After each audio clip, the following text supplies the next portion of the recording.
सिंह का न्याय प्रारंभ। जंगल का संतुलन बहुत समय पहले की बात है।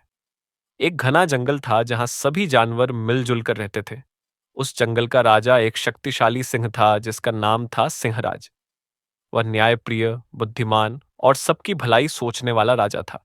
उसकी एक ही शर्त थी, जंगल में शांति और समानता बनी रहनी चाहिए। सिंहराज के मंत्री थे चतुर, धैर्यशील हाथी और ईमानदार कछुआ। ये चारों मिलकर जंगल के निर्णय लेते और किसी भी समस्या का हल निकालते।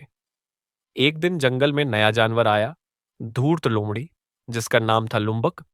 वह चालाक और स्वार्थी था, लेकिन बातों में इतना मीठा था कि कोई उसकी चाल को पकड़ न सका।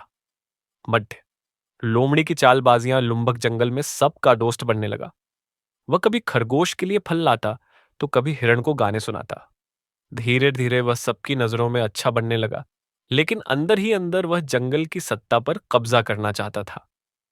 उसने पहले सिंहराज के मंत्री चतुर को अपने प्रभाव में लिया। बोला, तुम जैसे बुद्धिमान जानवर को मंत्री नहीं, राजा होना चाहिए। सिंह अब बूढ़ा हो चला है, जंगल को नया राजा चाहिए। सियार पहले तो चौंका, लेकिन धीरे धीरे उसकी बातों में आ गया। फिर लुम्भक ने धीरे धीरे सभी जानवरों में यह अफवाह फैलाई कि सिंह अब न्याय नहीं कर पा रहा। कुछ जानवर भ्रमित हुए, कुछ डरे और कुछ लोमड़ी की तरफ हो गए। एक दिन जंगल में एक घटना हुई। एक खरगोश को बाघ ने मार डाला और कहा कि वह भूखा था। सिंहराज ने बाघ को दंड दिया, 1 महीने तक कोई शिकार नहीं करेगा। लेकिन लुम्भक ने इस पर विद्रोह खड़ा कर दिया। क्या भूख भी अपराध है? इस पर जंगल में 2 खेमे बन गए, एक सिंहराज का, दूसरा लुम्भक का। चरम बिंदु। न्याय की परीक्षा अब जंगल असंतुलन की ओर बढ़ रहा था। शांति भंग हो चुकी थी। लुम्भक ने एक योजना बनाई। वह एक झूठी घटना रचकर सिंह को अपराधी साबित करेगा। उसने एक हिरण के बच्चे को घायल किया और शोर मचा दिया कि सिंह ने उसे मारने की कोशिश की। वह जानता था कि सिंह का न्याय अब सवालों के घेरे में आ जाएगा। सभा बोली।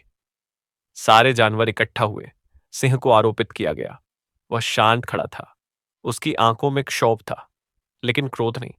सिंह ने कहा, यदि मैंने यह अपराध किया है तो मुझे जंगल छोड़ देना चाहिए, लेकिन यदि यह झूठ है तो सत्य स्वयं बाहर आएगा। तभी सभा में एक चिड़िया आई, कौशिकी।